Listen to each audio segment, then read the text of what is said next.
1,200 solo parents sa Dagupan City makatatanggap ng 1,000 piso kada buwan. Ang detalye ng balitang yan mula kay Kaparilet Morbrigade.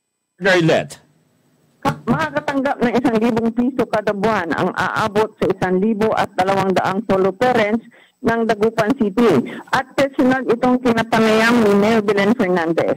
Saad ni Mayor, ang mga ito ay deserving beneficiaries dahil na rin sa mga narinig niyang mga istorya ng mga ito.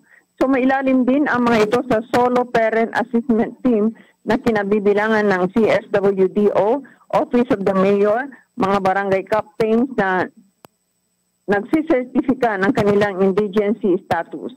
Para sa Diyos at Pilipinas kong mahal, kapartner, Ilet Morbrigera, kapartner mo sa balita at serbisyo.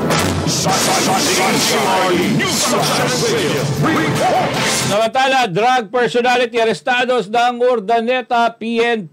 Alamin nating detalye ng balitang yan mula kay Governor Vic Taud. Governor Vic. Sa isinagawang anti-illegal drug operation ng Urdaneta CPS Intelligence Operative sa Zone 5, Barangay Dilan, Paurida, Urdaneta City, Pangasinan nitong June 12, 2024. Ito ay nangyari bandang alas 4:40 ng hapon kung saan ang mga drug suspect ay naaresto. Sa kasagsagan ng operasyon, nasabat ng law enforcement ang 3 heat-sealed transparent plastic sachets na naglalaman ng white crystalline substance na tiniginala ang shabu na may bigat ng 5 gramo at tinatayang nagkakahalaga ng 34,000 pesos. Ang suspect ay isang 32-year-old na lalaki na naninirahan sa Chara Street, Zone 4, Back, Poblacio, Urdaneta City, Pangasinan. Ang suspect ay sasampahan sa paglabag ng Republic Act 9165 o Comprehensive Dangerous Drugs Act of 2002 at ito ay isasampa sa korte. Para sa Diyos at sa Pilipinas kong mahal, Vic Taud, kapartner mo sa balita at serbisyo. Sa iba pang mga balita, 3 deliberasyon ng mga bakanting posisyon para sa DARPO Ilocos Norte at DAR RPMO1 Split Project isinagawa sa DAR RO1. Alamin natin ang balitang yan mula kay Kaparilet Morbrigera. Kaparilet. Isinagawa ang deliberasyon para sa Senior Agrarian Reform Program Officer SARPO na bakanting posisyon sa DAR Provincial Office Ilocos Norte. Kasama na ang Grievances Redress Mechanism, GRM, Support Staff Legal Specialist at Driver Vacant Position para sa DAR Region 1 Regional Project Management Office. Ito ay bilang suporta sa participation ng lupa para sa individual titling split project na isinagawa sa DAR Region Office 1 Conference Room. Ang mga miyembro ng Human Resources Merit Promotion and Selection Board ay present sa nasabing deliberasyon. Ito ay pinangunahan ni OIC-RD, PRD at Chief Legal Attorney Glyza Bernadette Pinto Tadeo, Chairperson of the Board at iba pang opisyal. Ang deliberasyon ay isinagawa para matiyak ang transparency at fairness sa seleksyon o promotion ng the Region 1 employees at applicants. Para sa Diyos at Pilipinas kong mahal, kapartner, Ilet Morbrigera, kapartner mo sa balita at serbisyo. Samantala, DFA USEC for Civilian Security and Consular Affairs, Jesus Domingo, pinangunahan ang pagbubukas ng DFA Provincial Office sa Candon Arena. Alamin natin yan kay Kapartner Bien Bergabilla. Kapartner Bien! Yes, good morning, kapartner. Pinangunahan ni Department of Foreign Affairs o Undersecretary for Civilian Security and Consular Affairs, Jesus Domingo, ang pagpapasinayang sa Department of Foreign Affairs Provincial Satellite Branch sa Candon Arena nitong June 15, taong kasalukuyan. Kasama sa ibibigay nitong serbisyo ang tumataas sa demand ng passport appointment slot sa Ilocos Region. Ito ay isang inisyatibo ng DFA upang mas mapadali pa ang passport services at mas magiging accessible sa publiko. Nakiisa naman sa inaugurasyon sina Governor Jerry Singson, Candon City Mayor Eric Singson, Sangguniang Panlalawigang members Eric Singson, Gina Cordero at marami pang iba. Para sa Diyos sa Pilipinas, kumahal si Jennifer Gabinya, kapartner mo sa balita at serbisyo.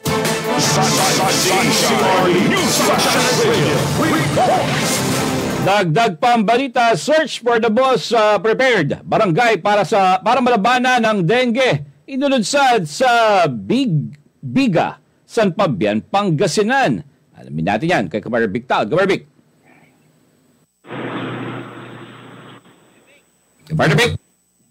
Yes, kapartner, nagsagawa ang Department of Health Region 1 search for the most prepared barangay para malabanan ang dengue. Inilunsad ito sa Bigbigas, San Fabian, Pangasinan. Ito ay upang ipaalam muli sa mga Pilipino ang 5S strategy kontra dengue sa tulong ng Health Promotion Unit, kapartner ang Region 1, Medical Center, Public Health Unit at lokal na pamahalaan ng San Fabian, Pangasinan. Ito ay may temang Defeat Dengue Drive ng barangay sa Barangay Bigbigas, San Fabian, isa sa mga geographically isolated and disadvantaged area o GIDA barangay sa Pangasinan. 21 sa 34 na barangay ng San Fabian, Pangasinan ang nakilahok sa nasabing clean-up drive. Nagtapos ang programa sa isang pamamahagi ng 35,000 pesos na alaga ng cash prizes sa mga host-prepared barangay. Nagwagi ang Barangay Longos na nakatanggap ng 10,000 pesos. Sinundan ng Barangay Nibaliw na Bartin na nakatanggap ng 8,000 pesos at Barangay Inmalog naman, Igmalog Sur na nakatanggap naman ng 5,000 pesos. Namigay din ng consolation prizes na may halagang 2,000 pesos sa Barangay Tokok, Anjeo, Likip Butaw, Mabilaw, Rapon at Bigbigas. Binigyang diin sa aktibidad ng ang 5S strategy. Ito ang search and destroy breeding sites, self-protection from mosquito bites, seek early medical consultation, support fogging in area with clustering of cases, at sustain hydration. Para sa Diyos at sa Pilipinas kong mahal, Victahod ka partner mo sa balita at servisyo. Dagdag pambalita, NRLMB nagsagawa ng logistic capacity assessment sa mga warehouse ng DSWD Depot 1. Alamin natin yan, kay Carl Lerner Hernandez. Carl Lerner. Yes, kapartner. Matagumpay na nagsagawa ang Department of Social Welfare and Development or DSWD Central Office sa pamagitan ng National Resource and Logistics Management Bureau at Regional Resource Operations Section sa ilalim ng Disaster Response Management Division ng DSWD Office 1 ng Logistics Capacity Assessment o LCA sa 19 Regional Satellite Warehouse sa Resyong 1. Ang LCA Technical Assistance ay may layuning mapaunlad ang target capacities at karunungan ng DSWD Field Office at local government units sa pamagitan ng pagtipon-tipon at pag-assess sa mga hamon at mga kinakailangan ng mga key personnel na kasama sa disaster preparedness and response.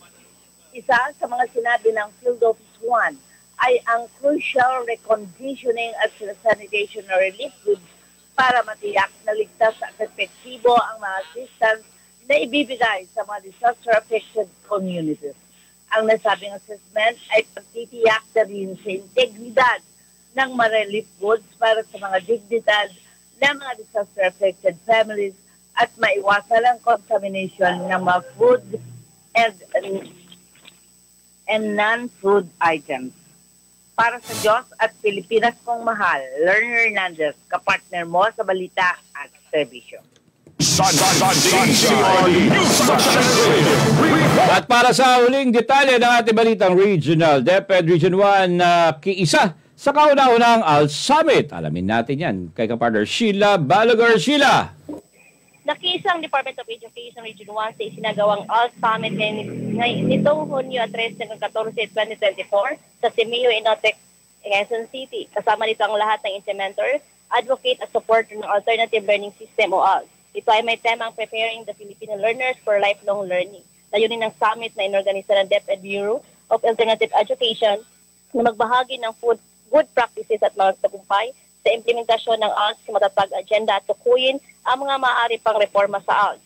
Sa opening program, nagkaroon din ng handover ceremony ng ALS Monitoring and Evaluation Handbook at ALS Life Skills Interactive Audio Instruction, thumb drives at soft launch ng ALS Teacher Education Induction Program. Para sa Diyos sa Pilipinas kong mahal, Sheila Balaguer, partner mo sa Balita at Service.